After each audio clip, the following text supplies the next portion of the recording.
Hey guys, I'm gonna play around with the YouTube streaming tool today and just kind of talk through some standard rank play with my favorite new deck, Dimir Rogues. This is, I guess, kind of the enemy of the ladder. Very popular deck. I just really like playing it. So I'll just walk through my decisions here. Alright, I find with this deck I keep a lot of two-landers. Because it can do a lot of things on 2 mana. I've got 4 cards here that I can play on 2 mana. And so I will keep this. Planning to do a turn 1 Temple of Deceit into Rune Crab Swamp. And then kind of take the game from there. I am looking for a land though.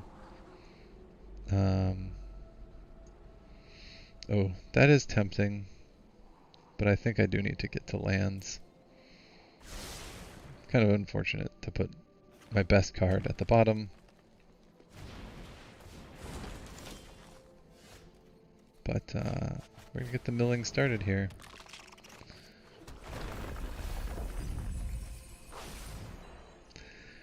This deck does a lot of different things that people hate. It mills cards, it counters spells,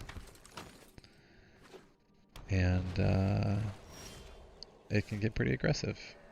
Alright, interesting choice here. I can play this untap for 3 life to get to 3 mana and go with Wind Robber, Heartless Act. Or I can play this tapped and play one of my 2 mana spells like Anti-Cognition, Soaring Thought Thief. I think the question is, am I concerned with them drawing a bunch of cards? Because I've got a pretty natural target for Heartless Act in the Lovestruck Beast, but I could also use it to take out this Edgewall Innkeeper. The greediest play would actually be to try to block with the Soaring Thought Thief. But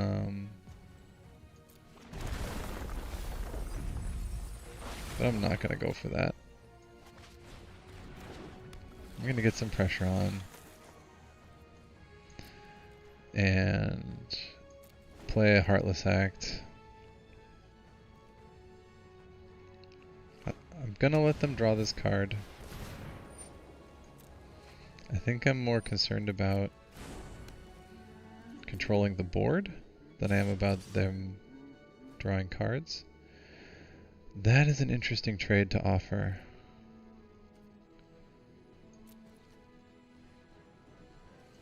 I think I will take them up on that actually.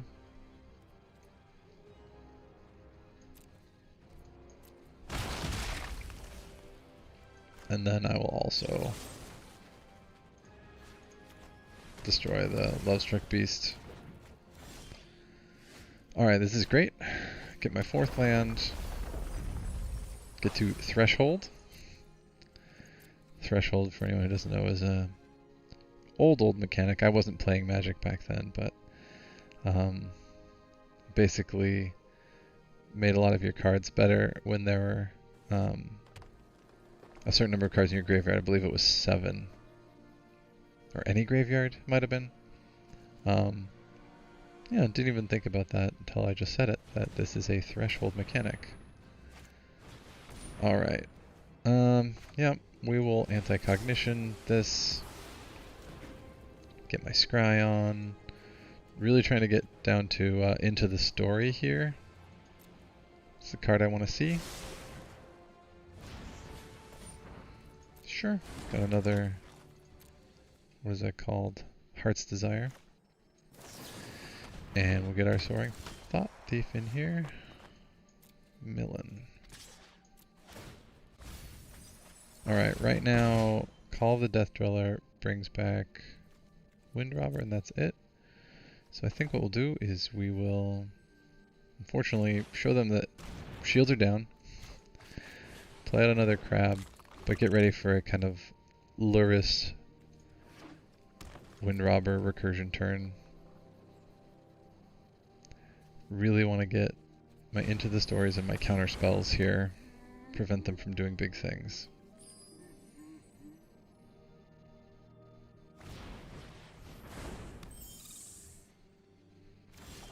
Okay.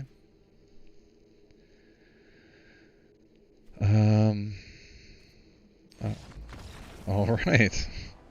They didn't like the amount of time that I was taking to make these decisions, which I can appreciate. Playing against a control deck can be frustrating when you know that you're going to have to play for a longer amount of time just to lose slowly. I've definitely, when playing aggressive decks, just conceded when I still had maybe 30% chance to win, but I knew it would take another 15 minutes. Alright. Again, so this is actually a 3-lander. Remember, these cards can be played as land or spells. I love this hand, actually. This can... interesting, thinking about the order that I want to play these lands. So I think I'll actually play this Temple of Deceit first. That way I can go crab into a black spell on turn 2. Yep. Do I want the Wind Robber? Against a red deck, it's not really the best. I'm gonna mill 5 just off of Ruin Crab and Thieves Guild Enforcer. So I think I just wanna get to my Into the Story. Yeah, being aggressive with the milling is not really necessary, especially since we're going to be trading cards. So, like, I don't need to strictly mill them. Alright, this is interesting. Red-green, they didn't play anything on 2. I really want to go Ruin Crab into Thieves Guild Enforcer, but I'm not sure if I want to pay 3 life. I think I will, because I want to play Clearwater Pathway on blue.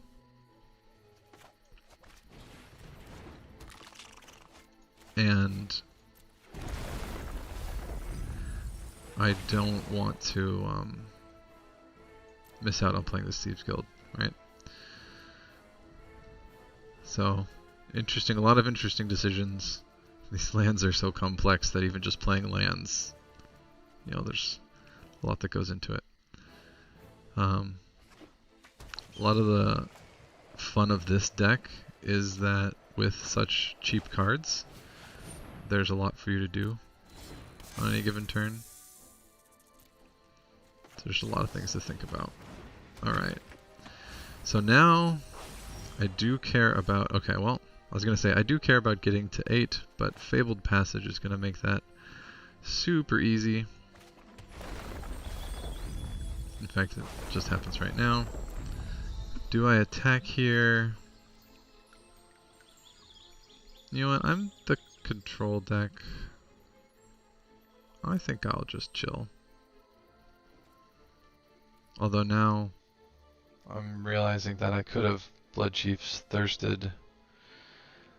Alright, so this is a good scenario where, like, I'm going to be embarrassed if I play this now, but I still think it's the right thing to do. So, I missed out on attack. That's fine. I was playing a little bit too fast and didn't realize that I should have killed the creature first and then attacked.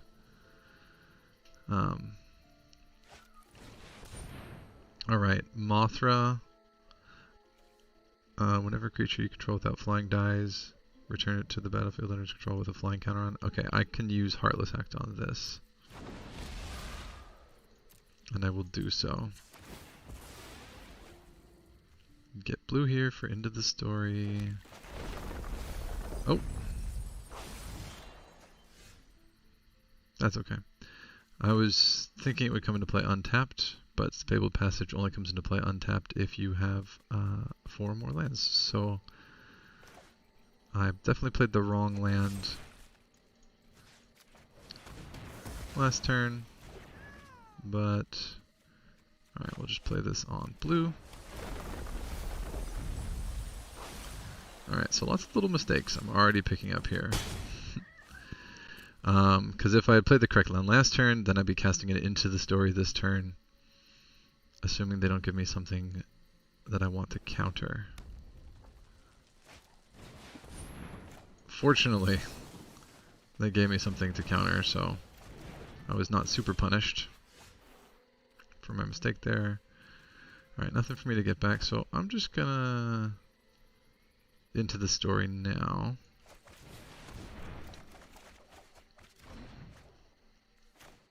Play the swamp. Give him a turn to do something exciting, and then I should have the rest of this game locked up. I've got another into the story.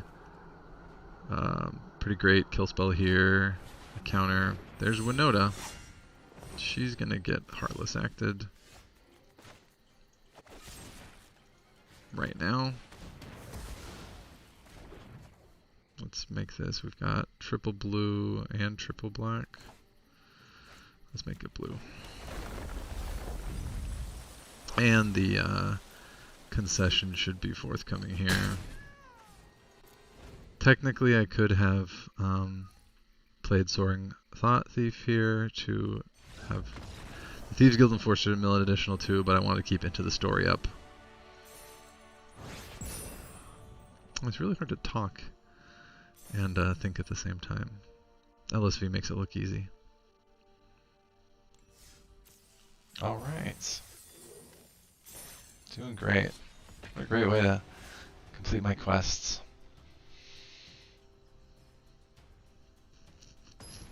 With a fish style deck.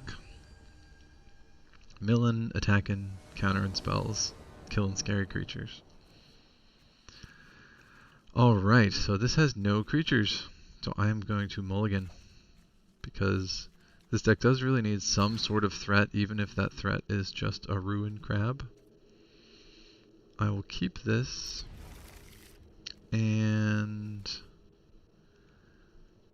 Drown in the Lock doesn't take long before it becomes much better than Heartless Act, although if there's something I need to kill on turn 2, I'll be glad I had a Heartless Act, and then I do kind of want to get the pair of these going, so I'm going to make the not greedy play and put Drown to the Lock back in my library. Because early game, these two cards kind of do the same thing, unless I'm against a creatureless deck. Although I should have been paying attention and noticed the Lurrus and realized that I'm probably in the mirror match. Oh no, okay, this is red-black.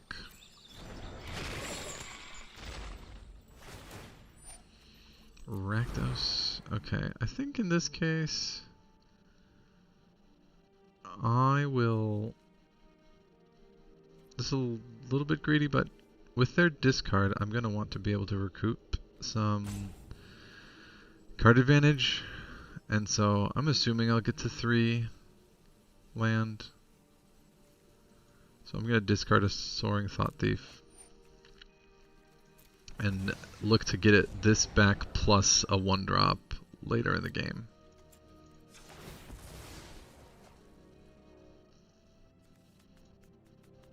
Card advantage becomes a lot more important against a deck that is trying to grind you out, which I know this deck does to a certain extent. Alright, so here I'm thinking... Well, I can't counter anything, so it's Kill Spell or Thought Thief. Alright. I don't think I can afford to ditch a land here.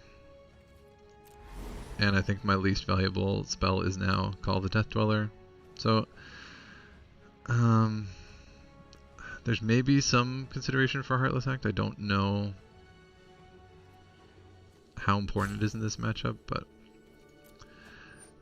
I'd rather keep the cheaper interaction. Maybe get to the point where I empty my hand, even. Oh, Cling to Dust. Unfortunately... So this is going to be interesting. Croxa... Exiles 5 cards, okay. Well, I would like to get another land. Yep. For the escape on Cling to Dust and be able to cast 2 spells in a turn. And then this Cling to Dust is going to be clutch for cleaning up his Croxas. Alright, so Agonizing Remorse is pretty good here. I could drown to the Locket, because otherwise it's going to exile my Cling to the Dust. Or Cling to Dust.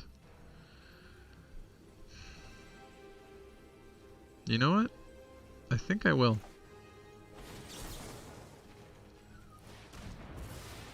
I think Cling to Dust is so important for the long game.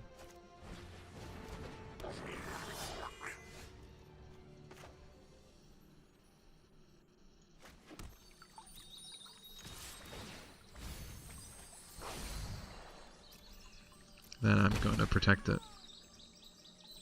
Alright. Actually, I should not have attacked there. Because that means that they're going to be able to bring back Croxa.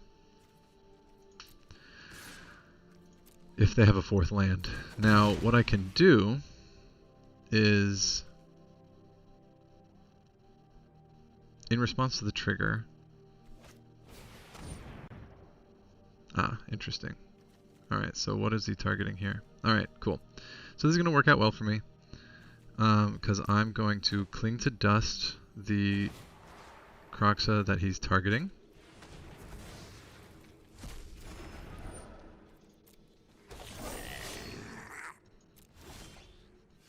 And, oops, kind of clicked through my turn there. I should have thought about Heartless acting the Fireblade Charger. Now, I don't want to give him a window to exile this, so I'm just going to... Let's see. I don't have enough to cling yet.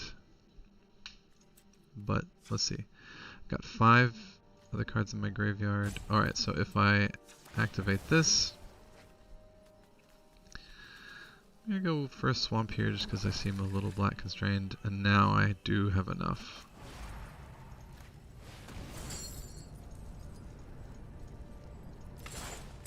Get rid of his Croxas. There's definitely going to be important for me here. And I'm going to hold off on milling him for a turn. Actually, I don't think I can do that. Just because I want to get to my threshold. And I don't have enough cards in my graveyard to cast the Cling again. So even though, like... Nope. Yeah, that makes sense. So the interaction there was, when Fireblade Charger dies, it deals damage to its power to any target, and that one had Death Touch from Call of the Death Dweller. Anyway, I can't just avoid milling him for the whole game. That's kind of what my deck does. And so, if I don't put pressure on him, Eventually he's going to find something in his graveyard to recur.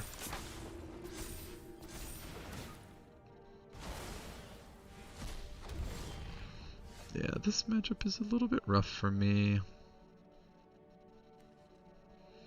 I think for now I'll just go Thieves Guild, Heartless Act, mill a bunch of his cards.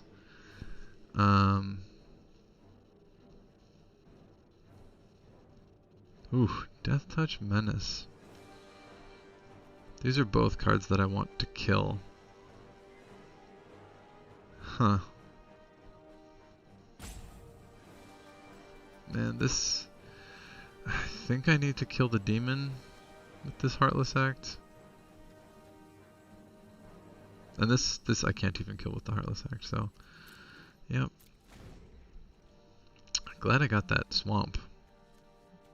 Again, the lands. Alright, so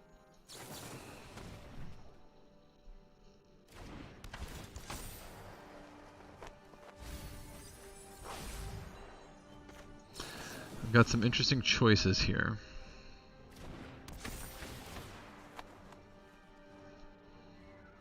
I could try to double block the Magmatic Channeler if he's got any removal spells, which I guess he doesn't have a ton of. Then I get blown out a bit. Or I could just double block this. Death Touch Menace. I mean, ideally I wouldn't double block, but he's got Menace, so I think I'm far enough behind that I need to go for this. And then if he's got the removal spell, then alright. Let's do it. What he's got something at instant speed. It might be a sacrifice spell? Like another Village Rites. Got another Magmatic Channeler. 2 more Magmatic Channelers? Holy free holies. Alright, so this is interesting. I could Agadeem's Awakening for 1.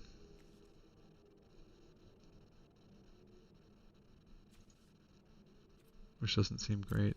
I'm gonna take 9 next turn. I got the life total. You know what? These guys are gonna get out of control, but I think I just need Telluris. I'm gonna hold Agadeem's Awakening because I want to recur the Thieves Guild Enforcer anyway next turn if I draw a blank. And if I draw a land, then I'll consider Agadeem's Awakening for 2 to get back Soaring Thought Thief and Thieves Guild Enforcer. Yep. And then in the long game, if I just, draw 2 lands, then I will be able to get back Luris. So that particular draw of a 1-drop does punish me a little bit for not playing out the land.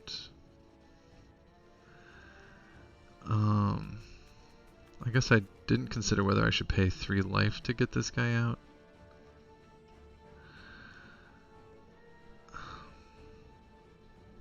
I'm gonna... It's interesting. He can, for free, pretty freely attack with everything. I am so dead. I really need to get to a removal spell. Sure.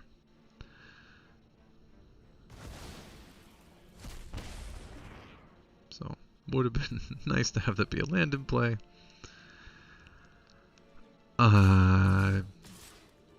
Yeah, this is the attack I expect. I think I have to block like that. He's gonna play another Magmatic Channeler. Or an Archfiend's Vessel. Yeah, it's even better. And now I have to kind of go...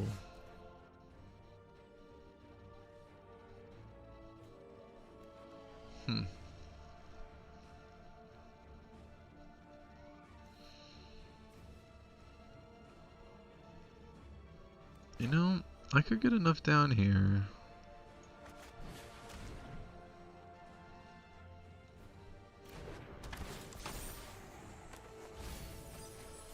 I mean, he's still gonna recur, but does he have another Archfiend's Vessel?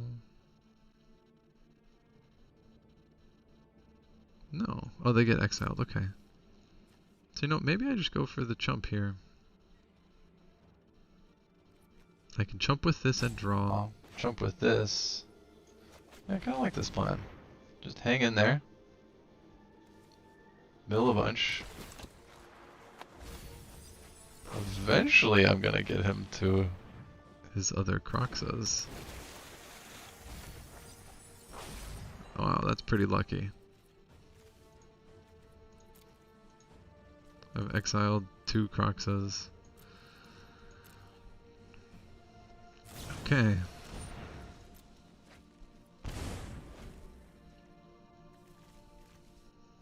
Yeah, you can get a Magmatic Channeler or a Fireblade Charger. But I'm kind of cool with this. I've actually got great blocks here.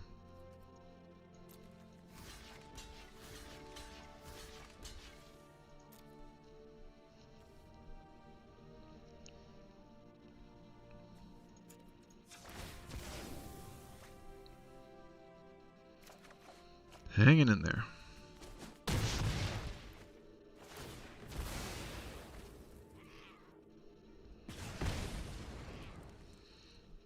Now if this Lurrus goes down, it's pretty bad for me. Yep.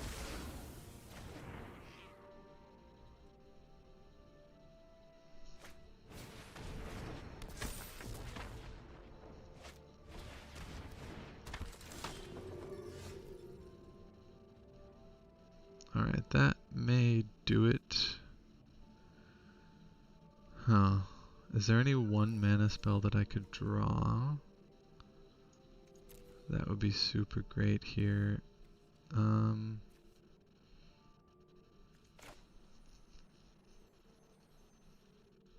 guess Bloodchief's Thirst.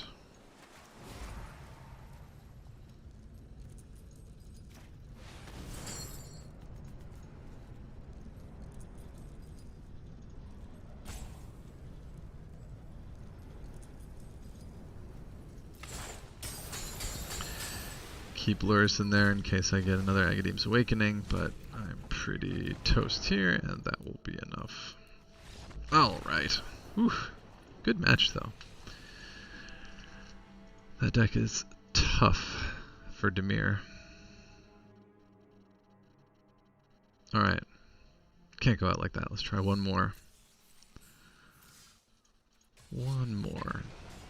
Let's see what sort of matchup I get here.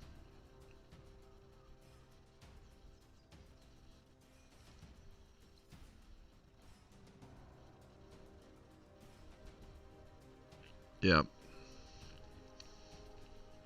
I wonder if there was a way I could have saved some removal for their Lurrus. Thinking back, I don't think I identified that as a long game problem that I should have planned for. So, something to learn there. This is a very controlling hand. I'm inclined to keep it because it has good mana.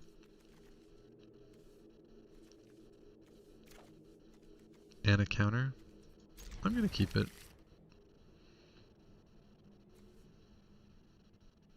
Okay. Again, I'm caught not paying attention because these cards are just don't mean anything versus the Yarian deck, so it's like I mulligan to 4. I will spend these very cheaply. Alright, well that was amazing.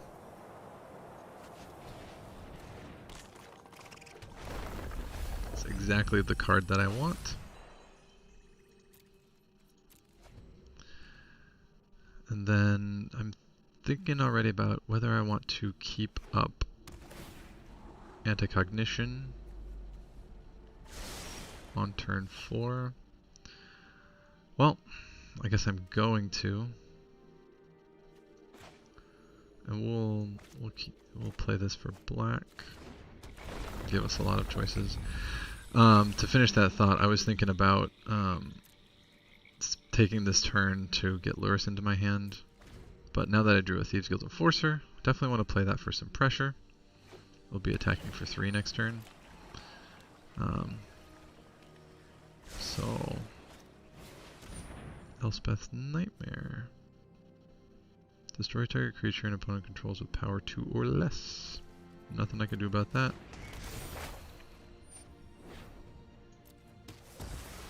That is a pretty good card against us. And what's phase 2? Choose a non-creature, non-land card to discard? Alright. So they're gonna get our anti-cognition, which means I'm just gonna get Lurrus into my hand this turn. Since they can't make us discard it with Elspeth's Nightmare. Otherwise I would have kept it out of my hand to avoid this, but they can't. It's non-creature, right? And if we had 2 counters, I also might have not done this.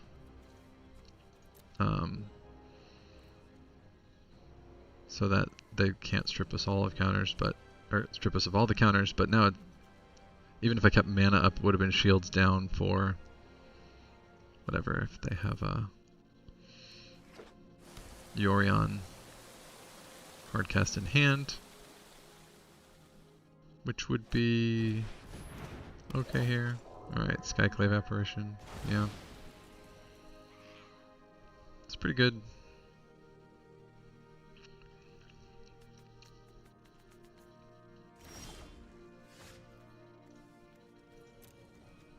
Alright, that Call of the Death Dweller will be nice.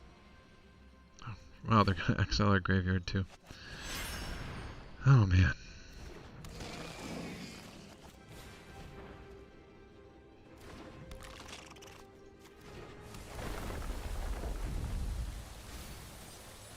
That card gets us 3 ways from Sunday.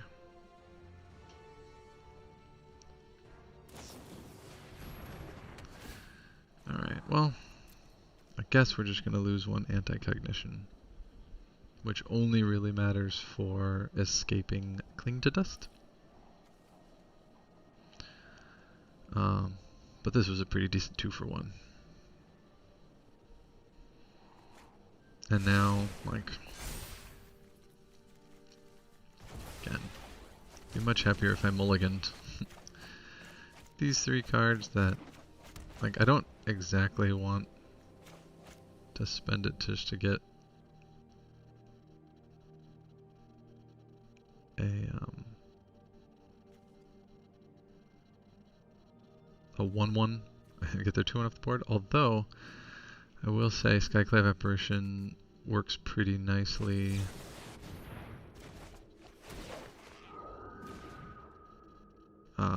Wow. I didn't realize that that had a copy effect. Okay. So that was good. And probably reason enough for me to want to have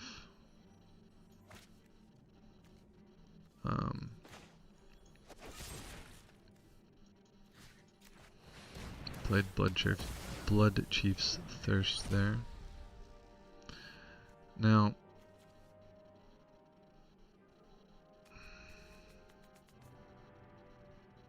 I don't know if they are going to play extra copies of Yorion in this deck, but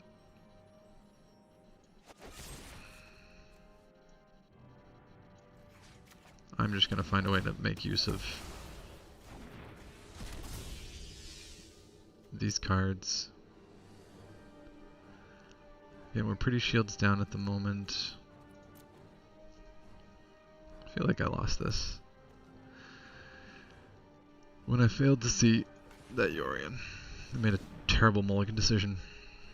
But 1 into the story and we're right back in it. If they are casting... Oh, okay, good.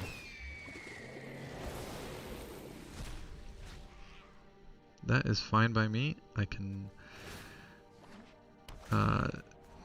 kicked Blood Chief's Thirst, this Yorion.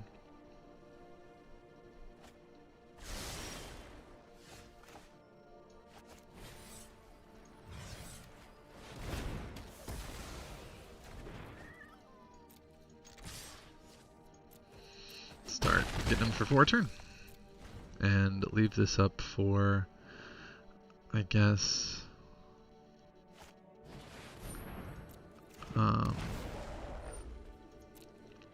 what is the guy with flying that you can give hexproof? Dream Trawler. Dream Trawler is the card I don't want to see. Charming Prince is fine. For those of you who don't know, Charming Prince and Yorion is a pseudo-infinite combo.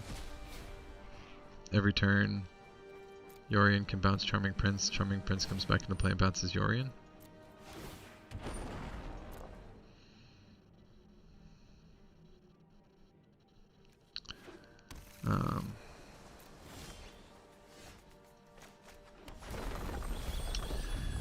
So I definitely don't want those two going to town together.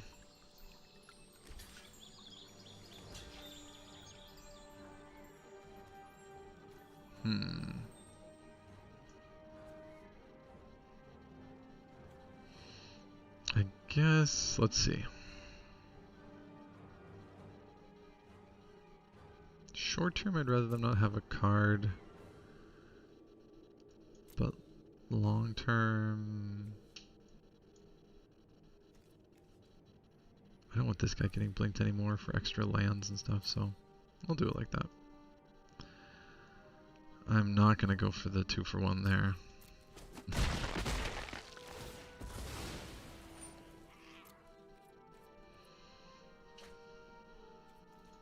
Just gotta save this to keep Yorions and Dream Trawlers from coming down. And at this point, I just need an Into the Story to stay in the game.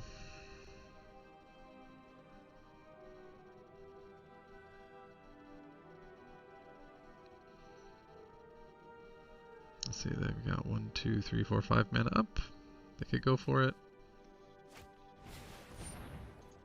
No, that's fine. Yeah, you have like infinite cards, but Agadeem's Awakening with no creatures dead.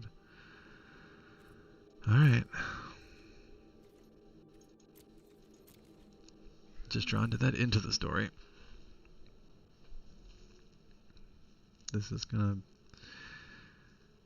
be a very slow Ancestral Recall.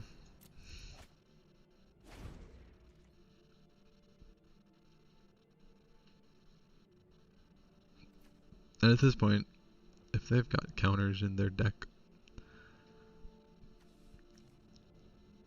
I'm not a favorite. But gotta play the hand you have. Yeah, that's gonna be it. Alright. Too much value there with the recursion, and I can't catch up on board. I would need to draw Into the Story and kill spells and counter spells. Alright. Well, we learned a couple things. We learned to pay attention to companions, get that free information when you're mulliganing, and I'm kind of sad that I couldn't navigate that Yorion deck better.